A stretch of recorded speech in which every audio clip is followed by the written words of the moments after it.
श्रीराम समर्थ. देहाचे भोग आणि आनंद तुम्हाला आपल्या हिताकरता दुसऱ्याच्या उपयोगी पडणे जरूर आहे. तुम्ही असे नाही म्हणता कामा की परमात्म्यानेच याला अशा स्थितीत ठेवला आहे, त्याच्या विरुद्ध कसे जावे. तुम्हाला परमात्म्याच्या विरुद्ध जाणे शक्यच नाही. पण आपल्या हिताकरता म्हणजे आपली देहबुद्धी कमी होण्यासाठी दुसऱ्याच्या उपयोगी पडणे जरूर आहे.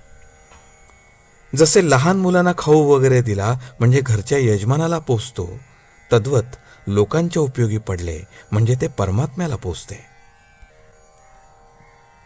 परमात्म्याने पाठवलेली दुखणी संकटे यात आनंद मानला पाहिजे. एखाद्या आजारी माणसाची देहकष्ट घेऊन शुश्रूषा करायला मी तुम्हाला जर सांगितले तर ते काम तुम्ही आनंदाने कराल. सद्गुरूंनी आपल्याला हे काम सांगितले याचा आनंदच वाटेल. मग परमात्म्याच्या इच्छेने येणारी दुखणी संकटे यांचाही तुम्ही का नाही मानू आनंद. पण परमात्मा आपला सर्वस्वी हितकर्ता आहे असा तुमचा दृढ विश्वास आहे कुठे. परमात्म्यानेच धाडलेली संकटे त्यालाच दूर करायला कशी सांगावीत. दुसरे असे की भोग हा भोगलाच पाहिजे. आता जर भोगला नाही तर पुढे तरी भोगावा लागणारच ना. देह सुस्थितीत असला म्हणजे देहाचा विसर पडतो असे तुम्ही म्हणता, पण तुम्हाला देहाचा खरा विसर कधीही पडत नाही. त्याची आठवण सामान्यपणे असतेच. दुखणे वगैरे आले म्हणजे ती विशेषपणाने भासते इतकंच.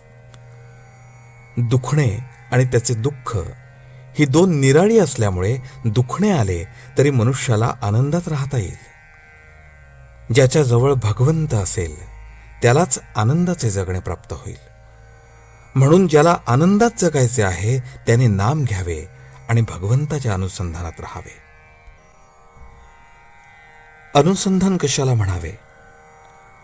उठणे बसणे जप करणे वाचन करणे गप्पा गोष्टी करणे चेष्टा विनोद करणे वगैरे सर्व क्रियांमध्ये भगवंताशी संबंध आणि संदर्भ असावा, हेच अनुसंधान. भगवंताचे अनुसंधान आपल्याला भगवंताकडे घेऊन जाते. मी अनुसंधान टिकवीन असा मनाचा निश्चय करावा. जगाच्या प्रवाहात उलट पोहणे म्हणजे भगवंताचे अनुसंधान टिकवणेच होय. भगवंताचे होऊन प्रपंच करणे ही सर्वश्रेष्ठ कला आहे.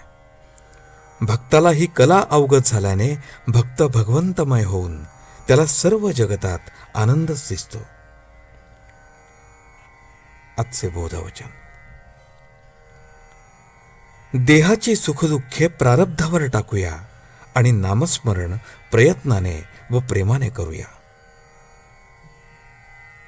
जानकी जीवन स्मरण. जय जय राम.